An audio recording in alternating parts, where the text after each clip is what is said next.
Voice actors from your favorite anime, video games, and cartoons are playing Dungeons & Dragons 5th edition every Wednesday on a new podcast called The Dungeon Booth. The first 11 episodes bring together the English voice actors from the hit anime series My Hero Academia, including the voices of Eraserhead, Charge Bolt, Mandalay of the Wild Wild Pussycats, and the Invisible Girl. In the Dungeon Booth, these voice actors become original player characters in a wheels-off D&D adventure full of combat, discovery, intrigue, amateurish attempts at romance, and professionally timed fart jokes. And when each game ends, the next game begins with an all-new entertaining cast of voice actors ready to jump into the booth. So go listen today and every Wednesday on iTunes, Spotify, Stitcher, YouTube, or on their website at thedungeonbooth.com.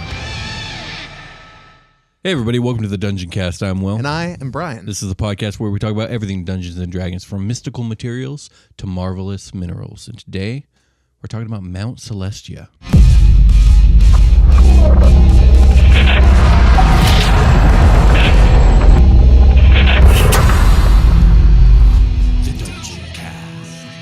How's it going, Brian? It's good, man. I'm ready to climb this mountain with you. Yeah, we're gonna climb this mountain, the biggest mountain there is, Mount Celestia. Is it like Mount Olympus? Is it like that scene in the animated Hercules with the kid climbing that shit? It's much bigger than that mountain, for sure. Much bigger. Okay. Indeed. So Mount Celestia, also known as the Seven Heavens or the Seven Mounting Heavens of Celestia, is the lawful good aligned plane of the cosmos. Okay. And as we've discussed in previous episodes, every plane is aligned to some kind of lawful neutral, lawful good, right? Very much evil. So. And there's even planes that are kind of in between. For example, Beator is aligned to lawful evil. Mm-hmm. Acheron is aligned to lawful evil and lawful neutral. What's an Acheron?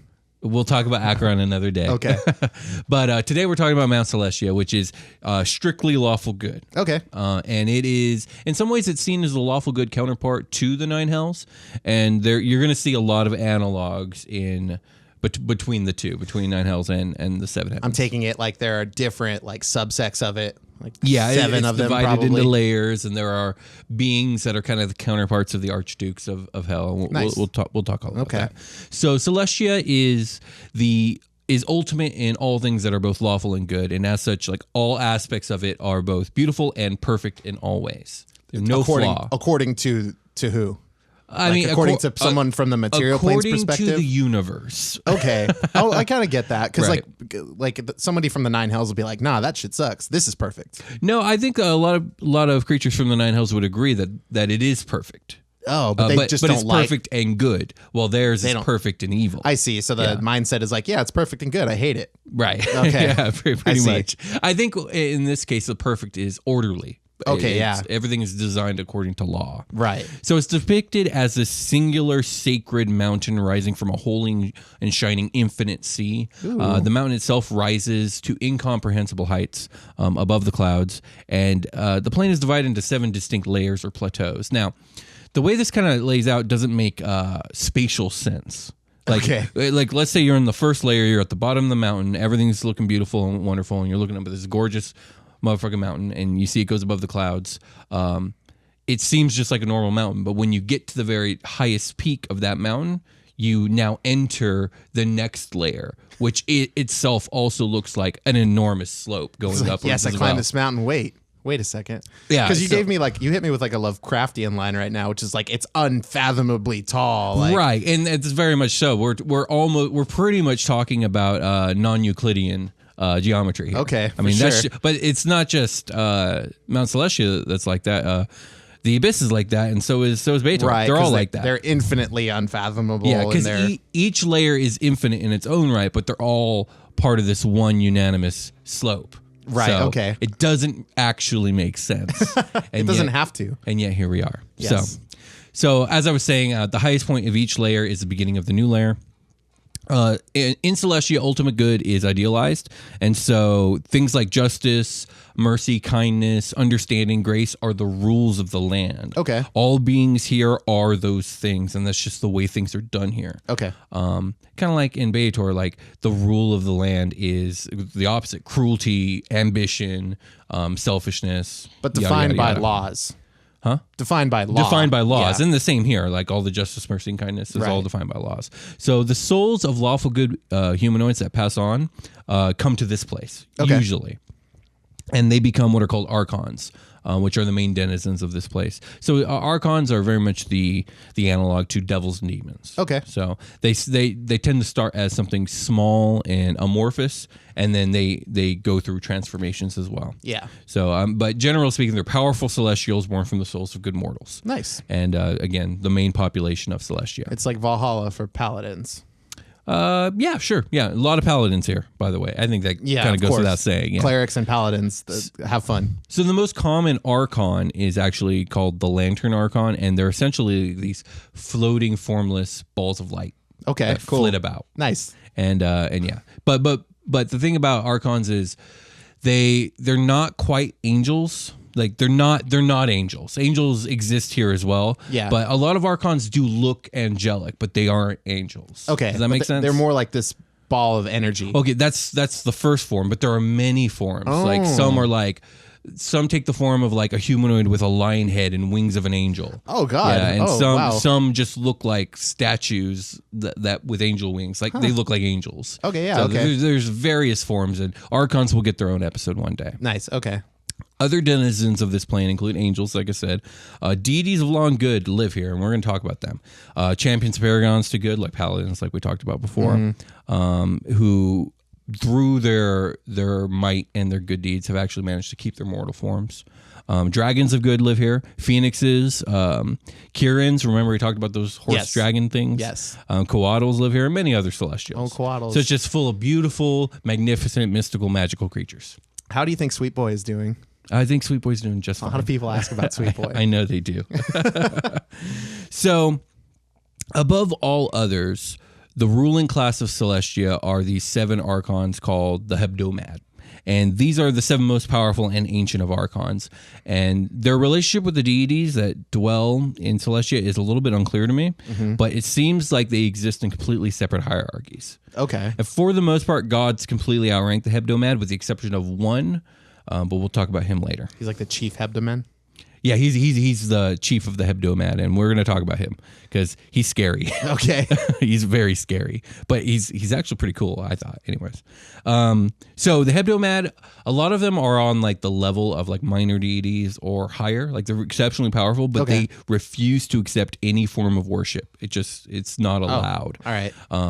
I think get like really uncomfortable about it. They're like, oh no, don't. I think it has something to do with the conflict of interest. Like, okay, so, that makes sense. So it's like, no, we cannot be gods, for we are the Hebdomad. We have to be the Hebdomad. Pray to that guy. Yeah, no. And that's exactly what they do. They essentially they will guide mortals towards worshiping of the deities that they should be. Okay, worshiping. they're like a conduit for. Yeah. Okay.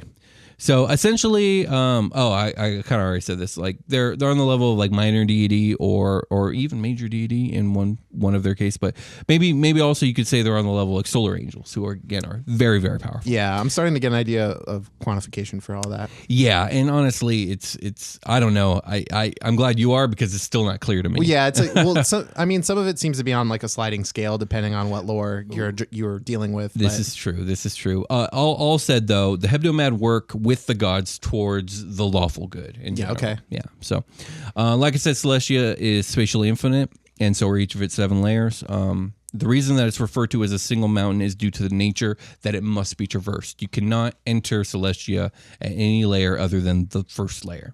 Nice. And in order to get to each consecutive layer, you must climb the mountain. Yeah.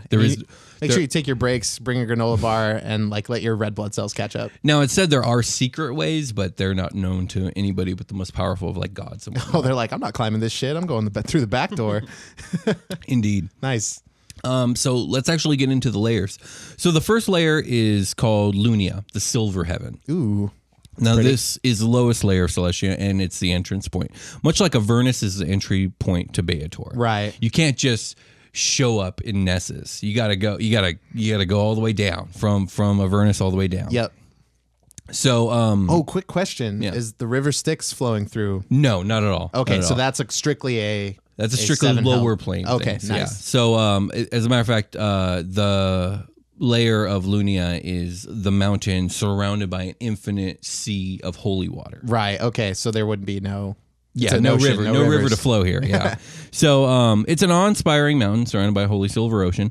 The shores are dotted with beautiful shining cities of white stone. The sea is actually freshwater, not saltwater, and it's filled with breathtaking aquatic life. The sky above Lunia is perpetually night, and it's lit by beautiful constellations of silver stars, bright enough to light the entire mountain. I'm picturing the you've seen Moana, right? Like the ghost stingrays that come and like surround the boat. Yeah. I see. Super pretty. Definitely something like that. Cool. A lot of beautiful aquatic life like that. Now, Lunia being the entrance point to heaven, it's the most populated. Okay. It's also got the most. Soul per capita? Yes, but what I'm trying to say, it also has like other powers and societies coming here for trading and whatnot.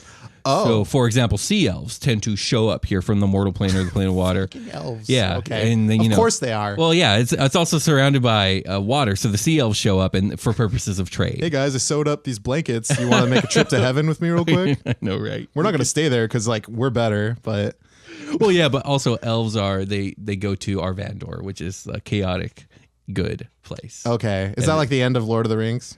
Where they're like, get on this boat, Frodo, Bilbo. Not exactly. Okay. Yeah, but I could see some parallels there for sure. All right. So also dwelling here in Lunia is Tyr, the god of justice and law. He dwells in his own private realm known as the court. Now, you see this a lot with the gods. They dwell in these layers, but they don't really. They have their own sub-layers that are infinite in their own right that they dwell in. So it's more like the layers of heaven have portals to the gods' domains. Okay, that's cool. Which, yeah, it works for me. It sounds like a fucking map in Mario. Than Super Yes, Mario World. it does, doesn't it? Yeah, there's like little green pipes everywhere. That's exactly right. That's too funny. So the ruler of Lunia is a Archon named Raziel, who is an androgynous angelic figure with a long sword and a trumpet. Okay. And he is charged with defending Celestia from incursion. Is this like an analog to like Gabriel or something? It's Sounds an like Gabriel. Well, I mean, it's an analog to Bel or Zariel, who's in charge of Avernus. yeah, okay. But I have no idea where the actual angel lore comes from. Okay. Yeah, I did not have time to look into that. I mean, I'm sure it's like there are angel lore in the Bible. From my understanding, a good portion of the idea behind Mount Celestia comes from the Divine Comedy. Yeah. Yeah. So Okay. so there that is. So yeah, that's Lunia. You'll notice that the lore for the 7 layers of heaven is far less extensive than the lore for like the 9 layers of hell. Yeah. It seems like the target audience for D&D is more like interested in the 9 hells than... Well, it has to do with conflict. Like as a hero, you are faced with conflict and have to overcome it. Right. Basically, if you come to Mount Celestia, there's really no conflict. Everything is amazing. Yeah, Like, not within Mount Celestia, just outside of, like, there's conflict with Mount Celestia versus whoever, right? Mm-hmm. Is that what? Okay. Which is why Raziel is charged with protecting Lunia in the first place, because it's their first line of defense against the fiends. Right, the Which gateway. they do fight. Like, okay, so like... Fiends showing up here, like, No, time to box. Not exactly. It's more like they descend upon the fiends when the fiends are like doing. Oh, and they're getting out of line. Yeah, when if the fiends get a little bit too uppity and acting outside of the blood war, then the heaven's more likely to intervene. But what I'm trying to say here is, when it comes to the Hebdomad, only one of the Hebdomad is actually one of the original. The rest have all been like replacements for those who have died in battle. Oh, wow. So like these dudes, they get down Nice. with the war. So yeah. So again, that's the first layer. Let's talk about the second layer, Mercuria, the golden heaven. Ooh. So this layer is noted for its mysterious golden light that permeates all living things or all things within. Okay. This layer is comprised of beautiful rolling hills and lush valleys that surround yet another mountain. This layer is both the resting place and marshalling ground for the armies of heaven. The noblest warriors and paladins come to this layer when they die. So this place is full of generals and level warlords. 20 characters. Yeah, level 20 characters. Level 20 paladins for as far as the eye can see. They're flying everywhere. Yeah, exactly, on their Pegasi. Yeah. Indeed. So yeah, the hills here are dotted with great monuments to many of these warriors, and an annual celebration known as the Day of Memory is held here in their honor. Okay, cool. So nice. it's like It's like Veterans Day. Yeah, and in they're all heaven. talking about like, yep, I got stabbed right here, bro. Right. Yeah, indeed. Now, look at me now. Fittingly, the god of duty, loyalty, and truth, Torm, dwells here in his realm of True Heart. Bahamut's palace, by the way, also traverses the first 4 layers. So he's all over the place. Bahamut's like, this is my shit. Yeah, he's like, I don't need just one layer. I need all 4. I need all of these guys. So he's got a floating palace. We talked about this in the Bahamut episode. Yeah. But he's got his floating dope palace with his golden dragon It's bros. like made of gold, right? Or It's made of something like mithril. that. Yeah, it's literally God. made of mithril, and like it just floats about from layer to layer. Yeah, for sure. As a matter of fact, Bahamut served on the Hebdomad temporarily at one point. That's cool. But, yeah, fun fact. It's just like satelliting fucking all these layers like in his palace. I wonder if his palace has like a like a speedboat. It's got like a throttle on it. I'm sure he can control it. So I know he is a herald of the wind. So I mean, it's also said that his palace goes to the elemental plane of air sometimes just for funsies. So Yeah, just to catch those sweet waves. Indeed, exactly. That's exactly right. Okay. So the ruler of Mercuria is a Archon named Domiel, and he rules from this giant golden spire of Aurelon, which is like this 400-foot golden tower. Nice. And that's literally all written about him. Domiel rules from this dope tower. Done. That's cool. All right. So, any questions about the second layer before we move on to the third? I mean, I think the questions I have are not answerable because I'm really curious about what else this dude in this gold tower is doing. I mean, that's really up for DM's discretion. If there is more lore on them, I just couldn't really find any. Okay. I did a lot of hunting around, but hit us up in the comments, I guess, if we missed something. Oh, I'm sure. So the third layer is called Venya, and it's also known as the Pearly Heaven. You're seeing I honestly I thought this was going to be the Electrum layer, but okay. I know. No, it's the Pearly layer. Okay. Or Pearly Heaven, excuse me. This layer is a bit colder than the others. Its slopes are often covered in gentle layer of snow, but there are also like brooks and rivers that run warm here year round, just constantly. Nice. So hot springs, pretty much. Hot spring rivers. It's just like a mountain resort. Right. It's very much so. The plane of vacation. This layer is composed of beautiful woodlands and terraced fields. The soft glow of the sky here is reminiscent of a luster of white pearls all up above. Ooh. Indeed. So the Halfling Pantheon actually lives here. What? Yes, they do. That's they have. dope. They know how to get down. They're like comforts of home and exactly. shit. Yeah. They have a realm called the Green Fields here, and it's essentially like the Shire in heaven had a baby. So it's like safety, comfort, bountiful harvest. It's all like the time. Shire, the Shire in Middle Earth came from. Yeah, there we go. So another notable location on Venya is the icy lake that's known as the Glass Tarn. Now, this is a lake that's nestled between 3 peaks and fed by this enormous blue glacier high above. And it's a magical lake. If a believer tosses an object of true importance to themselves into the lake willingly, a light will emerge from the water and present the individual with a prophecy for their future. Oh, shit. Okay. Now, if someone throws an item in there pretending or like under the guise of it being important, but it's not, a motherfucking Archon is going to come out and kill you. What? So that's that.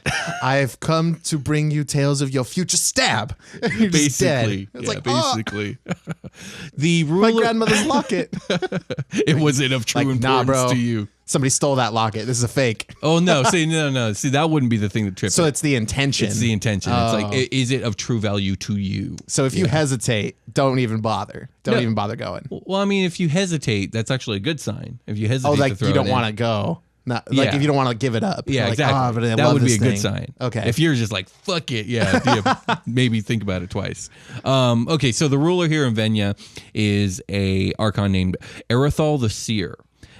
He dwells in an underwater library fortress said to hold more tomes of knowledge than can be read in 1,000 lifetimes. That's so cool. Yeah, I know, it's really epic. Yeah, all these Hebdomad dudes like have awesome pads. Most badass shit. Yeah, really. You remember Last Airbender when they it's like season 2 when there's the desert library. It's like a big. It's ruled by this owl spirit that like. This is exact description, except this is underwater. Exactly. I was like, Very it's so fucking, and that's like one of the coolest concepts in that show, I think. And now it's here. And that's kind of what I'm getting from a lot of this. It's like beautiful imagery and much mystery. Yes. Which is probably the way it should be when it comes down to the written down lore. Well, with that being said, let's take a short rest. Let's do it.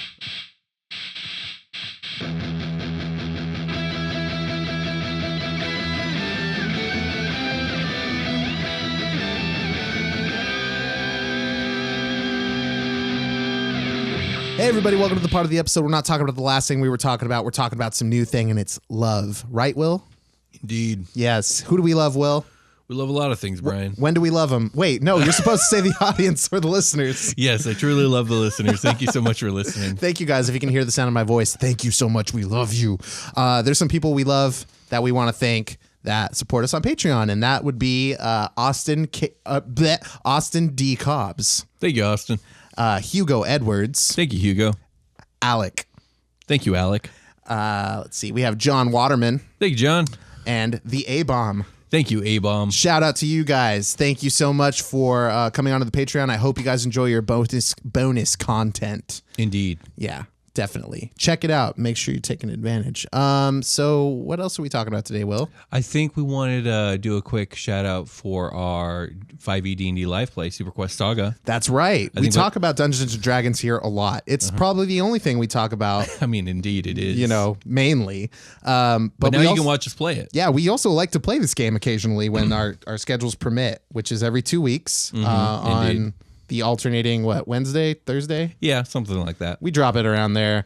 Like, technically the release of this show is supposed to be Monday, but I'm constantly dropping it on Sunday, so I'm not late. Indeed. And that's what I do with Super Quest Saga. I drop it on Tuesday instead of Wednesday. If I ever wait till Monday, I'm getting called out. Anyway. So yeah, we have a live game, Super Quest Saga, and it's actually a space opera live game. So there's a lot of laser guns and space elves and space goblins and it's spaceships.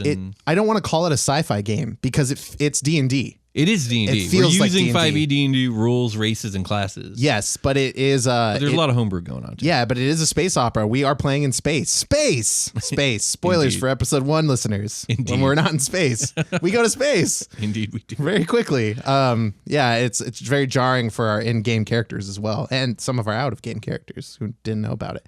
Anyway, I think that if you want to check that out, you should go to our YouTube page. And while you're there, please hit the subscribe button and maybe like some videos. That really helps us out a lot. We're approaching that 10K mark. We might be there by now. Who knows? But yeah, that's where it is. The Dungeoncast on YouTube. Go check out Super Quest Saga. It's fucking awesome. I love playing in it. It was a great DM. So go check that out.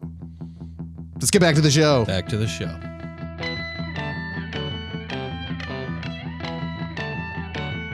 You're up and running. Indeed we are.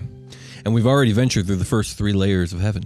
Yeah, the air is starting to get thinner, and it's getting harder to progress, but we shall endeavor. Indeed. So, real quick, actually, let's take a moment to talk about the whole progression thing. So, there's a lot of things that kind of make progressing through the layers difficult. Like, number one, like, let's say you don't belong there and you're trying to traverse through the you're trespassing? Yeah, let's say you're trespassing. You have to deal with like Hebdomad and all the other dangers and paladins and you're whatnot. Fighting off high level stuff, and it sounds like a lot of it. Right, but one of the built-in kind of features of Celestia that prevents anybody who is unworthy from traversing beyond the first layer is, I talked about how the highest point of each layer gets you to the next point. Well, the thing is, that highest point is actually hidden from being found by those unworthy.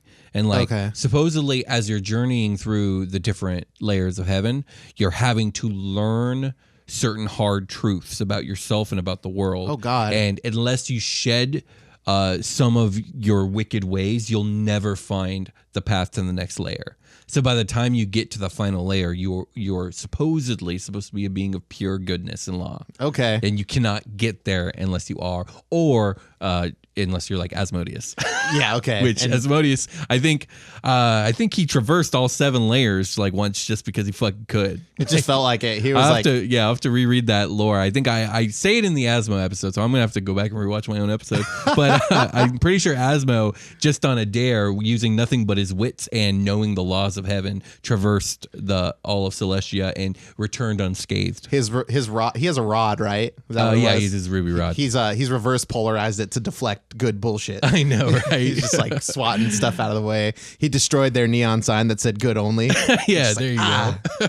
So let's actually fucking left some graffiti on like a rock, like Asmo rules. Well, no, see, that'd be against the rules, and that's not Asmo's way. He doesn't break the rules. Oh, right. He's Okay. just evil about it. He's just there to climb he it. bends the rules to do bad things. Asmo is also like very ambitious as far as like, you know how people in the material plane in the real world want to like scale Mount Everest. Right. Yeah. Well, also, this is his old stomping ground. Like, this is like visiting his old house. What? Yeah. Did he fall? I mean, he's a fallen angel. Oh, shit. Yeah. Man, it's been a while since the know. Nine Hells episode. So let's continue with our trek up the mountain of Mount Celestia into the crystal heaven known as Colonia. Okay. This is just regular crystal. It's not like quartz or lots of different crystal.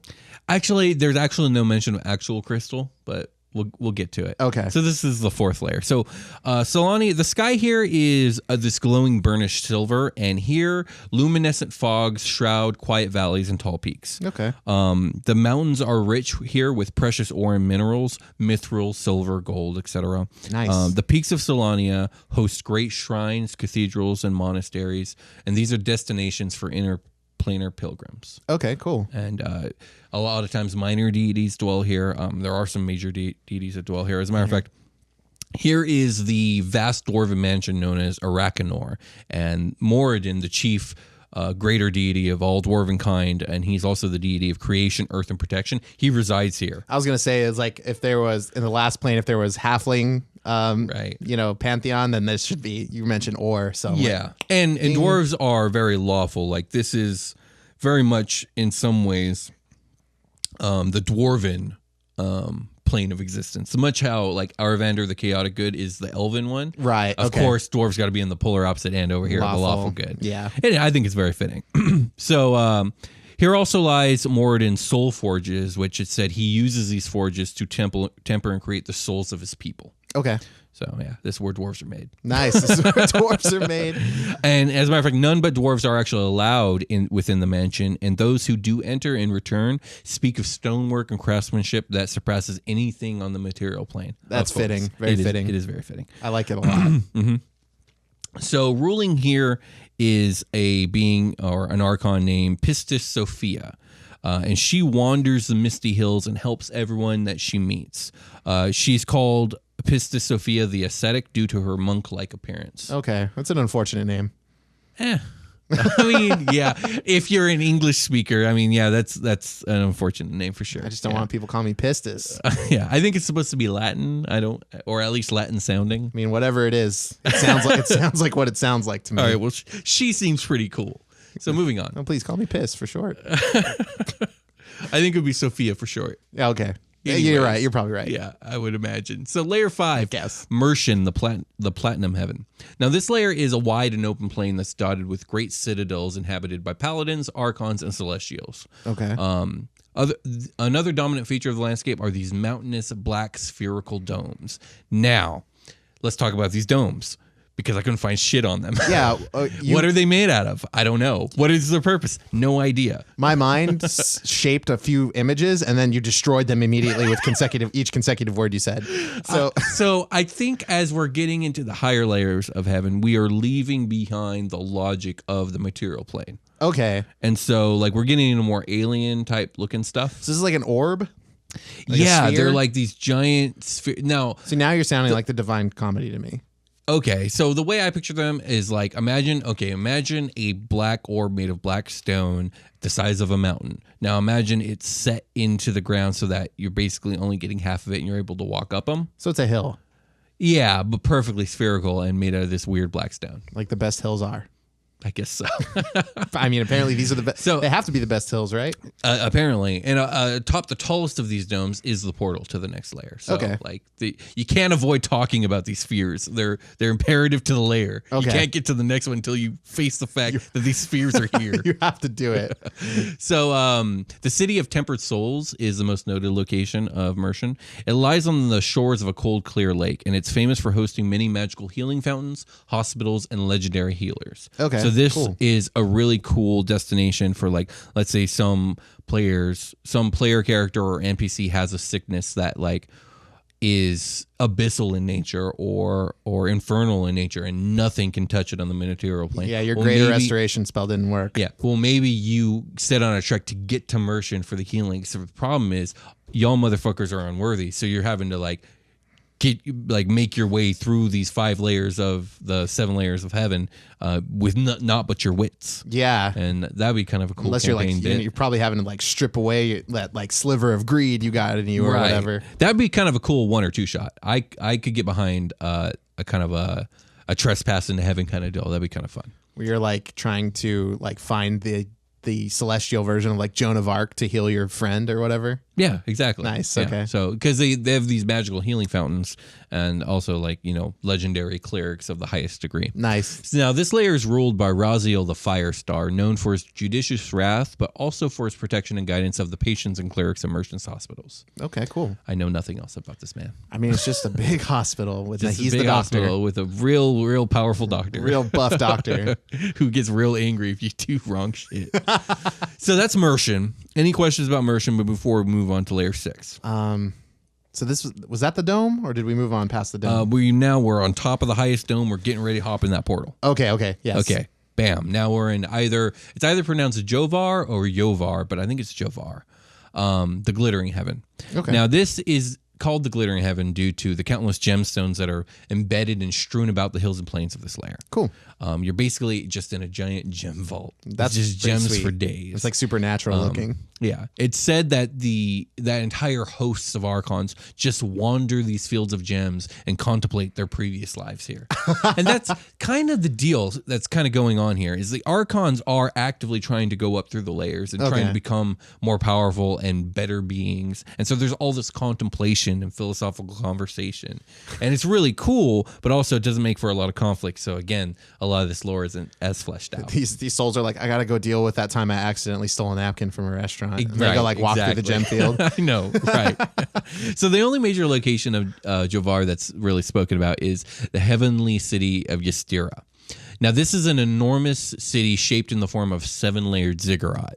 The city itself is made of enormous gemstones, and its shining walls can be seen from any vantage point in the layer. So this reminds me of the layer of Dis. I don't know if you remember in the Nine Hells episode where we talked about the Iron Tower of Dis. Yes. And how Dis is Didn't that shit move around? It does move around, but more importantly, even though the city is infinite, no matter where you are in the city, you can always see it. That was a very striking detail about. Yes, I remember that. And it's the exact same thing with Jovar. The city of Ystera can be seen no matter where you are in this infinite plane. It's always just over there. Yeah, you have to dig a hole in the ground and go ostrich style to get away from it, and then you can still see it out of the peripheral. You're no, what do I do? So here is where Archons come to achieve their higher forms, and it's atop the ziggurat that there is a bridge of pure light that leads to the final layer of Celestia. Oh fuck, it's Asgard. Right. Now, this bridge is guarded by a mighty solar named Zerona, who turns away the unworthy. Now, remember in the Angels episode, we talked about how most of the solars are unaccounted for? Well, Zerona is quite accounted for. Okay. This is where she be. Okay, cool. So Jovar is ruled by a Archon named Siltiel, the Defender, who commands the mightiest standing army in all of heaven from his fortress of Pax Exaltia. Okay. His highest charge is to prevent impure beings from reaching Cronius, which is the topmost layer. Okay, cool. So Cronius. Any questions about Jovar? I have a general question. Okay, let's hear it. It's okay, so Asmo came here and did the deed. Mm-hmm. What about are there abyssal incursions happening in these areas, or are armies marching on? It's specifically said in a lot of lore that most of these armies don't really have to worry about incursion. They're always ready, but they're never it's never actually happened. Okay. It's because the blood war is keeping everyone busy. But another thing that kind of what I got from a lot of this lore is one of the reasons they're letting the blood war go on is because I think they can take whoever the fuck wins. They made it very clear how goddamn powerful everyone here is. Right. And it seems everyone here seems way more powerful than in the Nine Hells. Yeah, but maybe they're letting the Nine Hells and the Abyss deplete their forces against each other. The main thing is that I think the Abyss is probably the greatest threat because it's infinite and it never stops producing stuff. Right. And the only reason that Asmo is able to hang there is because of all the souls that he gets from mortal kind, kind of replenishing him. Right. And all his stuff is just more powerful. Yeah, he's than like the pretty demons. much just recycling shit to like fuel his army. Right. So. Now, the Celestia has less souls coming to it because obviously it's harder to get here as a person. It's hard to be good. It's hard to be that good and lawful. I want to eat all these chocolate But chip that being cookies. said, some of the mightiest of all gods live here, and they got a whole host of power, behind them. Plus, the Hebdomad are exceptionally powerful, and it's just like, yeah, this seems like it can hang in that fight. Yeah, if you ask totally. me. Okay. So let's talk about Cronius, the Illuminated Heaven. Now, this is the topmost layer and the final layer of Celestia, and there is no description of its appearance for no entity, save for God or Hebdomad, has ever entered and returned. Oh. It is the goal of most Archons to eventually enter Cronius and suffuse their essence with the pure good and light of the layer. That's like the equivalent of like losing a fighter, though, if they just don't come back from there. True, but I think it's not stated, but I think one of the reasons that they're guiding the Archons here is it furthers the power of law and good as a whole. Okay, so this is like the gas tank of the plane. I guess so. It's like the Green Lantern battery. Yeah, that's a much better way to phrase so that. There it is. Yeah, so yeah, that's Okay. kind of what it comes down to. that's the way you said it made it sound cool. So now it's cool. Yeah, we'll go with that. So only one person dwells here, and it's the leader of the Hebdomad, the ruler of all Celestia, Zafkiel the Watcher. Nice. Now, Zafkiel is depicted as this 10-foot-tall humanoid with gold metallic skin and platinum wings, surrounded by warm light, and always bearing an expression of soothing kindness. Okay. Now, there's only one image I saw him, but he essentially looks like the Silver Surfer, but gold with angel wings. Nice. I mean, that's all you need to know. That's him what he and looks Bahamut like. are best friends. Does he have a surfboard? No, he doesn't have a surfboard. He should. But yeah, I mean, He's you got can give him one. Yeah. Wings and a surfboard. It's redundant. You're right. Yeah, it's true. Okay. So he is said to embody the perfect good and is only the most exalted of creatures can even stand in his presence without being burned alive. Oh. In his good. That's too good. The idea here is his purity is so powerful that it burns away any neutrality or evil in all things around him. So if you yourself are not exalted and good, like that part of your soul burns and it could consume you and kill you. I'm picturing that scene from I always mess up the subtitles of Indiana Jones movies. But when they open the do you remember when the Nazi guys they open up the Ark? The Ark, yeah, and they get like burned away by the light or I whatever. imagine it's very much like that. This guy just actively does that all the time. But also like others that are worthy but not powerful enough to what's the word? Endure.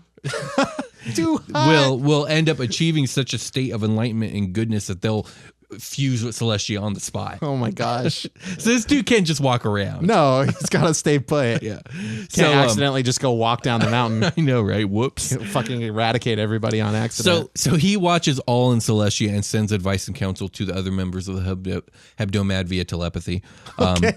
This is what if you're ever wondering why the level cap is 20, that's because if the level cap were 30, you'd be doing stuff like this. Right, exactly. You're level 30 boons. He is essentially the lawful good counterpart to Asmodeus, and he rules through pure peace and harmony. It's said that he may be the most good being in existence. And it's also said that he's the patron of stillborn and sacrificed babies, personally collecting and guiding those souls to heaven. Aww. Yeah, he's a very sweet man. Okay, cool. So yeah, that's Zafkiel, that's Cronius, that's Celestia, my dude. Like, got anything? Got any questions? Is this guy the ruler of Celestia? He's the ruler of Celestia. Okay, so and I think it's very apparent that he is on greater god level, or at least close to it. He's like Asmo, where Asmo is basically god level or a god. Asmo walked up to this guy and like looked at him and was like, "Let's just call it. I'm gonna go home." And that guy was like, "Yeah, okay, yeah, basically, just go." Yeah, I would love to see like a campaign idea behind Asmo and this dude going to war. Because they would just be epic as shit. It just looks like the fight, the Street Fighter Ryu and Ken battle. Right. It just looks like that. There you go. But yeah, so I honestly, out of all this, the most interesting thing was Zafkiel. I was like, I need more about this character because he's so interesting to me. That is pretty cool. I mean, he's chilling. Like he's just chilling, but I don't know. There's just Asmo's chilling, right? Asmo's just chilling too, and I find Asmo fascinating as well. So I really want to know more about the Zafkiel character. There's very limited stuff I can find. Most of what I did find was from Planescape setting. Okay, which makes sense. Planescape's all about exploring the planes. So like your a campaign of players, 5 characters. Yeah. feasibly all become level 20 and then go tackle like a demon lord, right?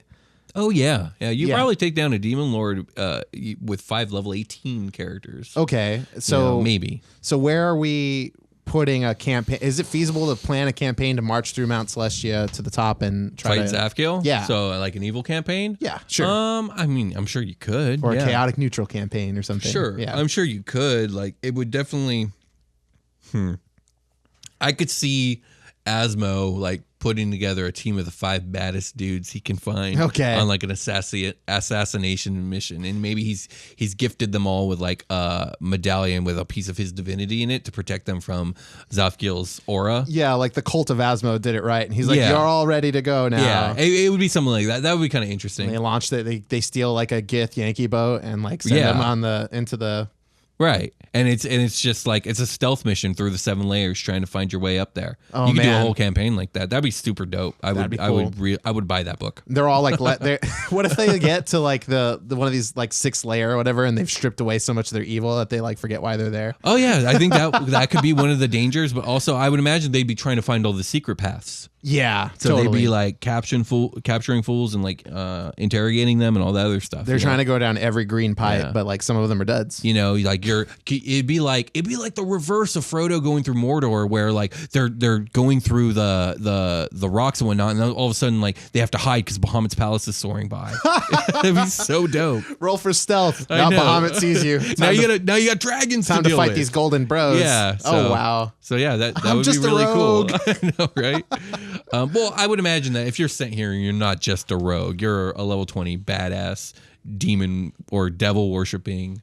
You're cultist. still just a rogue. I mean, yeah, but you're a really speaking. damn good rogue. Yes, you were the best rogue, but like you're still just like hopefully your sneak attack goes off, you know? Well, with that being said, I think we're gonna take our long rest. Let's start to get ready to take our long rest, which is like let's unpack. Yeah, we don't end. Welcome to the new format of the show, everybody, where I start talking about thanks for the Patreon stuff, everyone. Well, we did that earlier. We did do that earlier. Thanks again. Make sure you're checking out the bonus content if you're on our Patreon. Indeed. Super Quest Saga, we tackled that. Thanks for watching, everybody. Your feedback is really appreciated. Thanks for all the commenters on YouTube and all of the wonderful iTunes reviews that you guys leave. Yeah. Wonderful. We also have a gaming channel called TDC Plays where we play Pokemon, Smash Bros, and a bunch of other stuff. We're not playing Smash Bros yet. I We're gotta getting there. buy a capture We're card. working on it. Okay. It's coming very soon. We're also playing a horror game called Outlast, and we got more games coming down the pipeline. But we got a link to that below. So if you want to join us here at the Dungeoncast playing video games, check that out. We got another YouTube channel. We are able to do these other projects because you guys are so kind as to help fund the thing we do here. So Indeed. Thank you guys so much for donating to the show, for helping us keep the lights on here. We do have umbrella lights going on right now. Indeed we do. But it's thanks to you guys. So go check out Patreon. If you can find us on Twitter, you can find us on Instagram, you can find us on, like we said, YouTube. And we're approaching 10K if we're not there yet. So that'll get some great visibility for the show. Please help us out there if you can. We really appreciate you guys. Well, with that being said, we're going to call it a game. Call it a game. All Bye.